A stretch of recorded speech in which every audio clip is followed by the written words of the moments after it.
Jaguar's rebrand flopped. Let's analyze the psychology behind this massive failure. Hi, I'm Maria Paula Bermeo, clinical psychologist, and on this channel we talk about everything related to, of course, psychology. So if you're interested, please keep on watching. Before starting this video, I want to remind you that I give in-person therapy.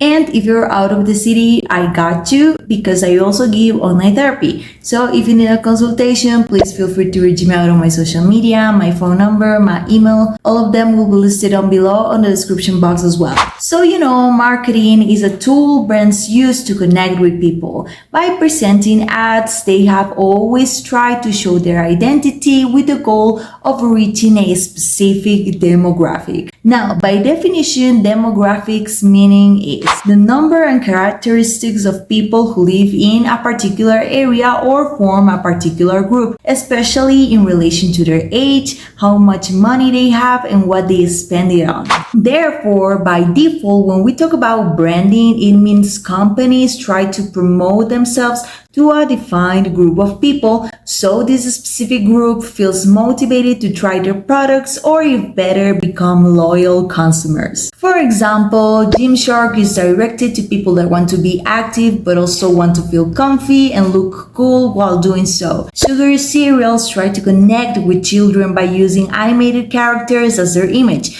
whether if it's on their boxes or commercials. H&M has been trying to appeal to mostly teenagers, young adults, and it's even more obvious when they partner up with celebrities that are trending among those groups. But there has been a burden for brands to consolidate a solid identity in the last years. Woke groups demanding for inclusion. There's something that characterizes progressive woke groups: being loud. Even when they are minorities, it's almost impossible to ignore them due to how noisy they are whenever they want to get something to feel included. And brands try to quiet them down by giving up to their requests. A recent example is the Starbucks boycott because of their apparent support to Israel. But there are even more. Victoria's Secret or Calvin Klein receiving backlash for being fat-phobic, Benefit Cosmetics for not having a wide range of makeup shades, luxury clothing brands for not having every single clothing size on their catalog, you name it, which has led to woke people starting boycott campaigns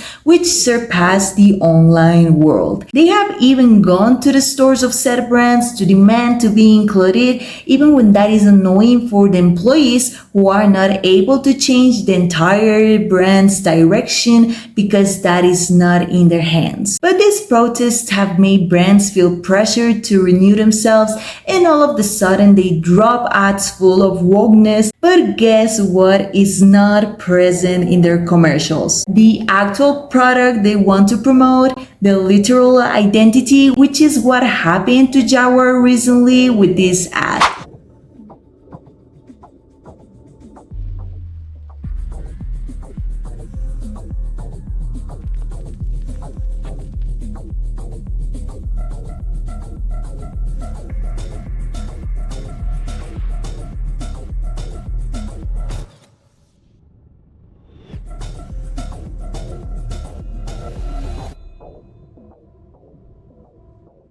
Plus the changes they made to their logo. As you can see, they lost every single trace of their personality, and now they have just become another generic brand, and people are not happy with it. Even when Jaguar themselves try to defend their rebrand as a look into the future, it's not working because people are tired of wokeness invading every single space. Look, psychologically speaking, there is a valid reason why people are fed up with all of these progressive ads.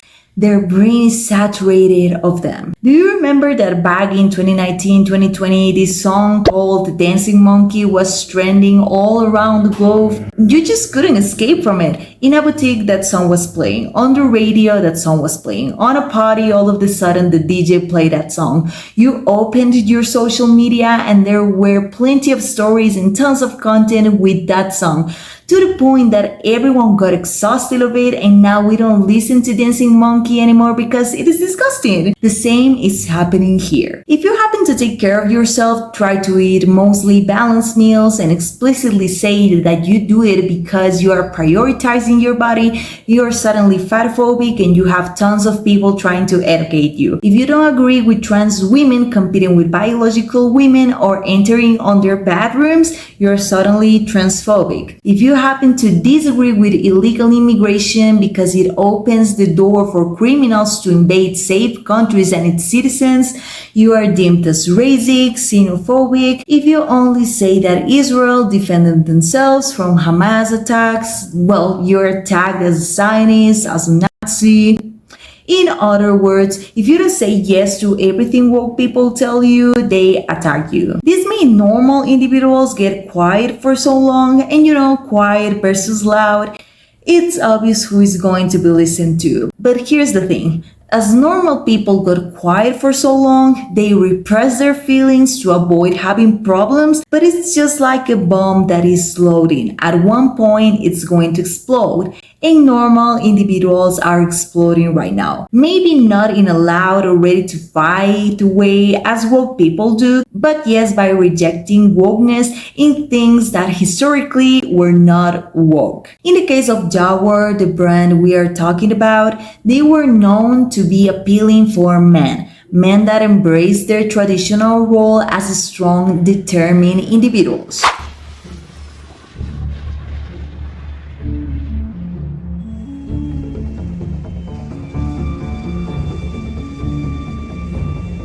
Have you ever noticed how in Hollywood movies all the villains are played by Brits?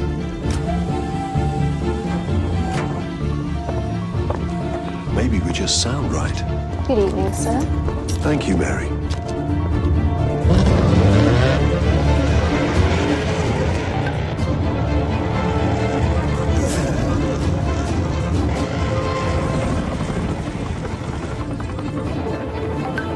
I'm more focused. More precise. We're always one step ahead.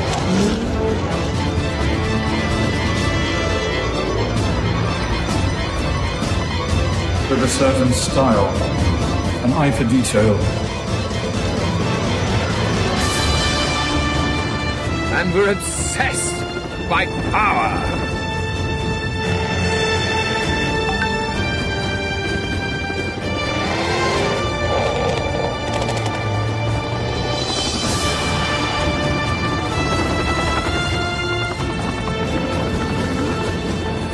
Stiff upper lip is key.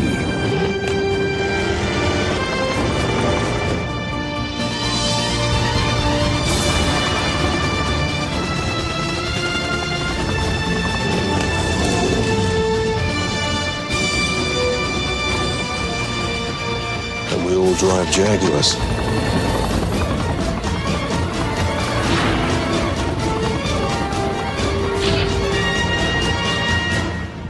Oh, yes. It's good to be bad.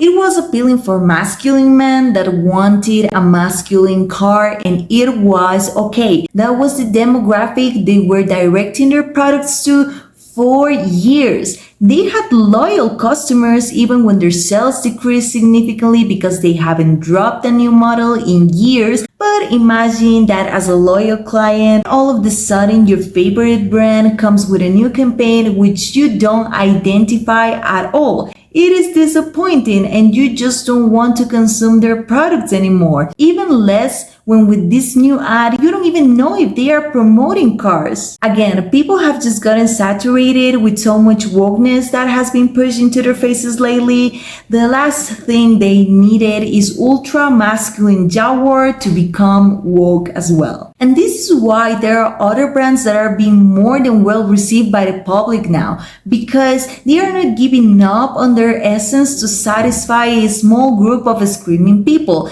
as Volvo, who literally days after Jaguar dropped their woke commercial, they dropped this ad on their social media, which people praise. Hey. Hey. okay? Yeah. Well,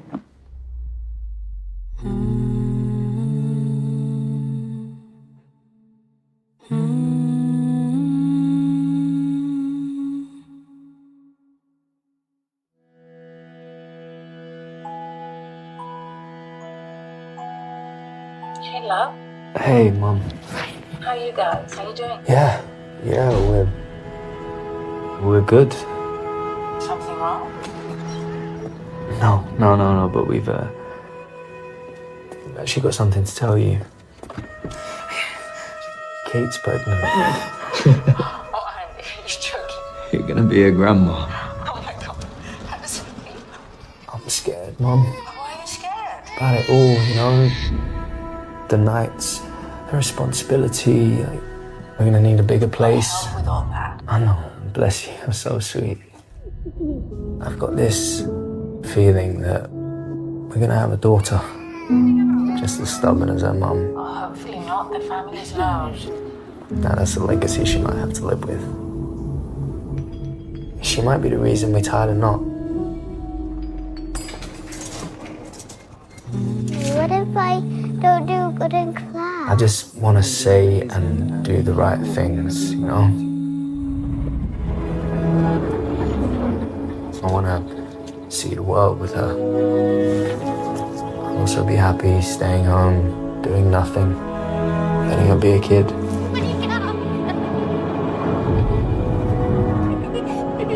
you awake? Number 32. thank you. I want to see her fall in love. But I also know what that means. And I know she's gonna bend the rules just like I did. And one day, I'll have to let her go. I'm excited to hear what she learns about the world, herself, what she adores, what she hates. I hope she likes the name we give her. Have you thought of any? It all depends.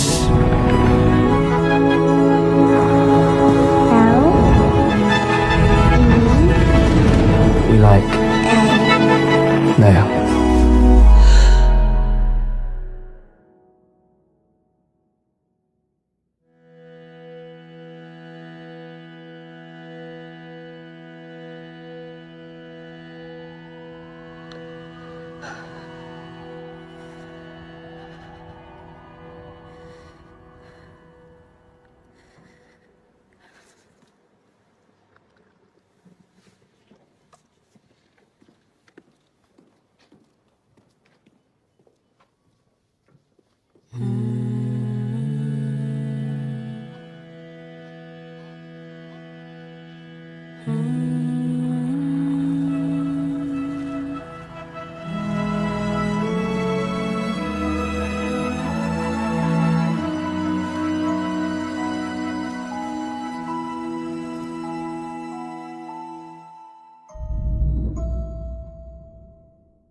Bobo's pro-life, pro-family ad has me crying into my morning tea. Sure, it made me want to buy the Bulba, but it also made me want to call my mom, hug my loved ones, and have another baby. Beautiful. Wow. Among a number of sentences I never thought I'd say, this Volvo ad is terrific, really unironically, uncommonly good. While Jaguar is going woke, Volvo is celebrating life, I'd much rather own a Volvo than a Jaguar. I'm in the market for a car. Volvo has now entered the short list. What a powerful ad. I've always despised car ads as superfluous and often useless.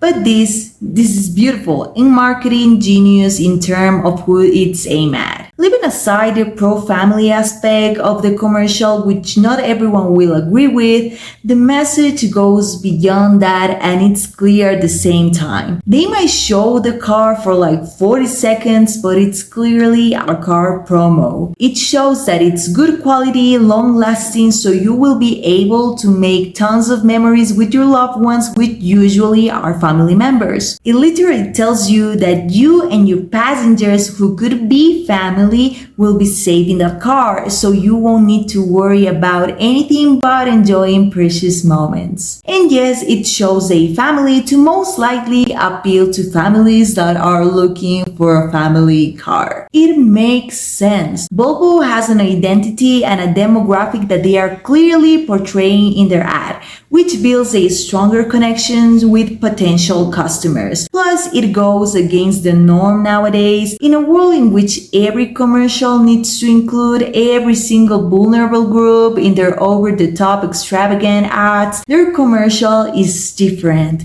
It's simple yet emotional, coherent, it goes straight to the point, and it's not pushing any agenda onto people's faces. It's a family car, and that is it. Refreshing. And this exposed sums it perfectly. Volvo just broke every rule of social media advertising, and it worked. Here's what happened. They posted a 3-minute 45-second long ad on Instagram, a platform built for quick scrolls and short attention spans. It was shot by Hoytema, I hope I'm pronouncing his name well, the cinematographer behind Interstellar and Oppenheimer. The ad looked and felt like cinema, not content. It ignored the rules. Too long, too polished, too serious. The complete opposite of what dominates Instagram feeds. And yet the audience response was overwhelming. Every comment praised their artistry. Viewers said it made them feel something rare in ads. Many admitted they now considered Volvo for the first time. Why does this matter? It redefines engagement. It proved that people will watch long content if it's good enough. Quality is more than length. It connected emotionally. The cinematic storytelling elevated Volvo from a car brand to something aspirational. It's a blueprint for boldness. Playing by the rules guarantees mediocrity. Breaking them creates impact. Volvo didn't sell a car, they sold a feeling. As a psychologist, all that I can say is that brands need to stop attempting to be politically correct because of a minority. The majority of people are actually mentally tired of being obligated to eat woke ads everywhere they go. Most individuals are okay with specific products directed to specific people. That is what draws them to consume whatever companies sell, the connection the brand has with them because of a well-established identity. And also, this creates competition in any industry. If brands are only focusing on woke groups, they are just losing their main characteristics that made them who they are, because everyone is doing the same thing, and overall, they are just making the market less diverse, actually because they are excluding normal people that just want products that also fit their taste. Human beings with common sense just want to buy stuff they know they like and will work for them. Are they able to know that if ads are filled with drag queens, plus-size models, or every existing race in the planet? No. Just show your product in a way in which people can acknowledge what it does and who is it for, instead of forcing political ideologies because a tiny group of loud people tells you to do so. It's not really worth it, believe me. When you as a company satisfy woke individuals, they only will stop making tantrums at your brand and they will go to the next excluding business to do the same. But they won't buy your products and you will have lost your former customers who actually gave you income and also money for doing a rebrand that left you without clients, individuality, and character. Is there something you learned from this video or something that you would like to add to the conversation? Leave a comment down below. Also, don't forget to like and share with someone that may find this useful. And don't forget to subscribe to the channel so that you never miss out from more interesting psychology content. Thanks for watching.